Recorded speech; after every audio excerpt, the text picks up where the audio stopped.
You have to do that every day, man. A lot of us are you become complacent. You become very civilized in life. You know, the worst thing that can happen to a person is you become civilized. When you get to that point where you believe that you've arrived, my God, man, I'm up there near Michelle Obama on my book.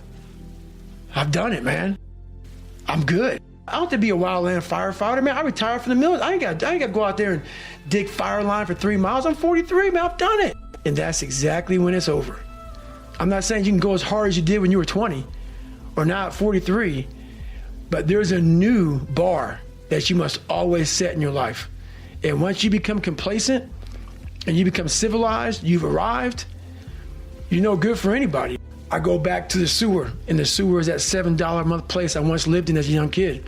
So even though mentally, and I always talk about it, I'm always paying rent in that $7 a month place where I grew up, in that nasty little place I grew up in. I remember it. I remember like it was yesterday, and I'm glad I do. I never want to forget the dungeon of where I come from. Even though it's real spooky and it's scary and there's no lights on in there and there's cobwebs and some creepy motherfuckers in there, some demons, all those motherfuckers in there made me Goggins, made me who I am today. That's where the strength came from. You got to go back to the beginning, to the fundamentals of life. Is I cannot get away from who the fuck I am. Who I am is who I'm proud of. I'm very proud of the hardworking, calloused hands, calloused mind, human being that I literally made this person with a lot of help from above, a lot of guidance from saying you're gonna go left when you should go right. That horrible voice that wouldn't let me get away from myself and hide forever. I listened to it. And the only way you can set the example is you have to always be willing to work. I don't follow people who talk about what they used to do in life. I don't give a fuck what you used to do. I don't care that, you used to be the best mother. I don't care. What are you doing today? You may not be that person now, but what are you still doing to try to excel in life? And a lot of people now are talking. I hear so much talk. I don't hear a lot of work. I hear a lot of people telling you what you should be doing, how you should be doing it, how you should be fucking living. And I look at them and you're fat, you're out of shape, you look like shit, but you're telling a motherfucker how to live. No, man, I won't listen to you. There's so many people speaking this shit, and that's what bothered me a lot in the military. There's a lot of people talking shit. I don't see the real suffering behind it, behind what you're saying. That's why everybody said, man, you talk with so much passion because it's a real fucking place. It sucks to get up in the morning time. It was raining like cats and dogs. I don't want to get my shoes on and go run. But guess what? I got my shit on and ran. What you don't have is you haven't prioritized your life correctly. We all have time. We all have time. What you've done wrong is that you didn't prioritize yourself. You didn't prioritize that, look, motherfucker, I got to get up and win this war today against myself. I need to look better. I need to feel better. I need to eat better. I need to prioritize time. It's unreal how much time you waste during the day. And most of it is on these fucking computers, phones, Instagramming back and forth, whatever the heck you call this shit nowadays, tweeting and texting and shit. We waste so much time on our little gadgets. It's unreal. And we talk about we have no time. If you really you have to take your day and write down this one day. Everything you do, write that down, and you're like, my God, I am wasting so much time on frivolous bullshit. It's not even funny. I mean, it will, if it doesn't infuriate you, it should. Because there's so much time. I can't get it in. Look at your schedule. You just wasted 7 hours today on bullshit. I mean, and you don't have an hour a day to try to get something in for yourself. I guarantee everybody can find an hour. It's fucking miserable. It is miserable. I mean, to get up every day or 5 days a week, whatever, when it's snowing, shiny, not shiny, not comfortable, and to go in the gym and work out when you don't want to go to the gym, it is not fun. If you don't see results in the first 2 days or the first week, I'm done. That's the mentality of most people. The struggle is too real. We're not patient. We like in a world where you can Google the best restaurants around me right now, no one is patient. And for you to lose weight, for you to stop drinking, whatever the hell you're going through, it takes a lot of patience, a lot of time, and a lot of pitfalls, a lot of plateaus. You're gonna hit so many fucking plateaus. If you don't know how to get around that plateau, it's not gonna happen fast. Sacrifice. What does that mean, sacrifice? Well, it's a discovery, man. It's the discovery of the future. It's like the future is actually the place where there is threat, and it's always going to be there. So what do? You make sacrifices in the present so that the future is better. Right. Everyone does that. That's what you're doing right now. That's what you're doing here. That's what your parents are doing when they pay money to send you to university. They think, you can bargain with reality. It's amazing. You can bargain with reality. You can forestall gratification now, and it'll pay off at a place and time that doesn't even exist yet. It's like, who would have believed that? It's like, that's a miracle that occurs. And it's not like people just figured that out overnight. You know, we were chimps, for Christ's sake. Like, how are we going to come up with an idea like that? Well, it's like, well, we thought about it for 7 million years. And, you know, we got to the point where we could kind of act it out. But we didn't know what we were doing. But it emerged as like a dream. So the terror of the future is a dream. And the solution to the dream of the terror of the future is another dream. And it comes out in mythology and in fantasy and in drama, where you act out the sacrifice. And then it's a step on the way to full understanding. So we can say sacrifice now instead of doing it, you know, although we still do it. It's just not concretized like it used to be. We do it abstractly. And we all have faith that it will work, you know, and we also set up our society so that it'll work. And one thing about, you know, I'm not a fan of moral relativism for a variety of reasons, partly because I think it's an extreme form of cowardice. But anyways, apart from that, no. There's minimal ways that you can set up a society that will work. And so one of them is that the society has to be set up so that your sacrifices will pay off, or you won't work, and then the society will die. And so it has to make promises. People have to make promises to one another. And that's what money is. Money is a promise that your sacrifice will pay off in the future. That's what money is.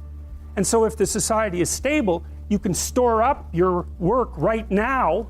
You can sacrifice your impulses, and you can work, and you can store up credit for the future. And then you can make the future a better place. But society has to be stable enough to allow for that.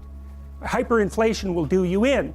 So the promise that's implicit in the currency is the promise that what you're doing now will pay off in the future. And if people don't have that promise, then, well, we know what they do.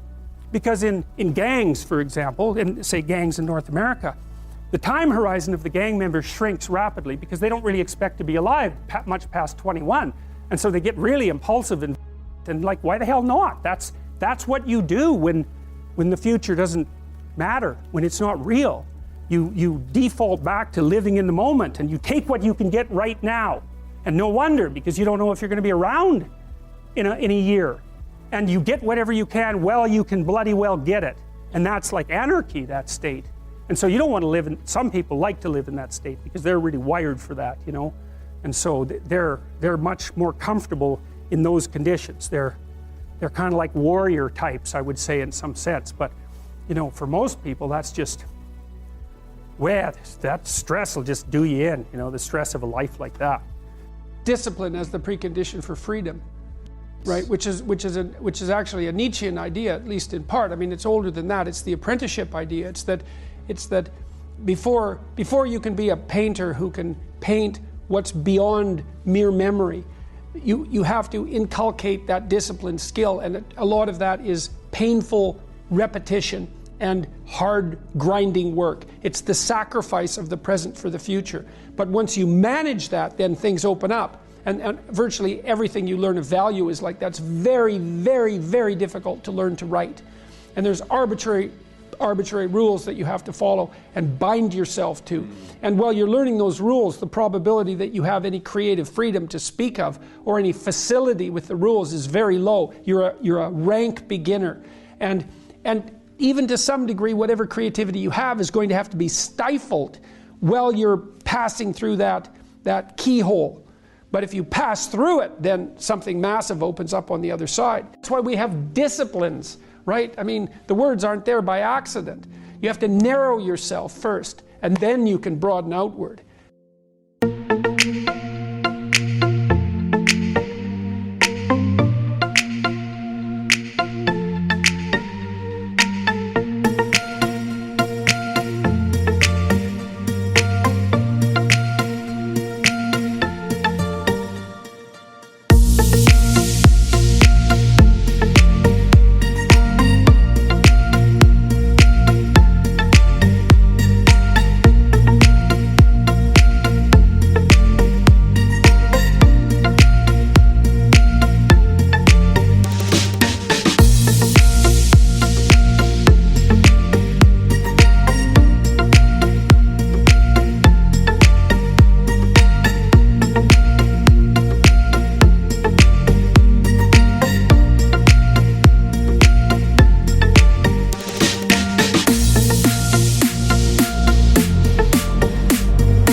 favorite thing for me now, it is spending time with you. I want to stay with you forever so that I can see you, love you, and care for you. I feel magical when you are around me. I feel that there is a connection of the heart and soul.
have seen love before, but I never felt that great before. I can say proudly that I love you and your love is great.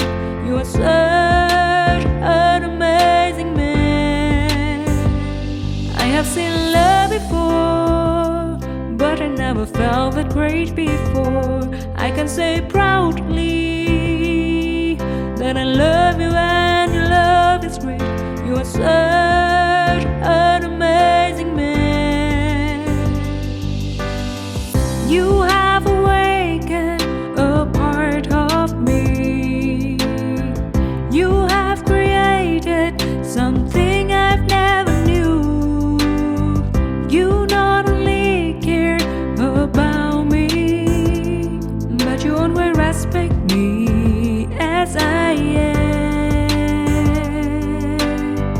You have accepted a part of me, and that makes all the difference to me. You are such an amazing man.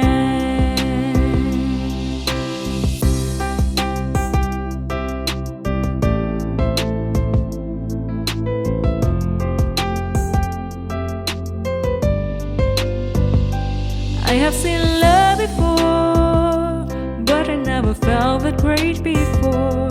I can say proudly that I love you and your love is great.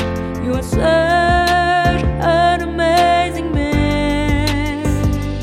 I have seen love before, but I never felt that great before.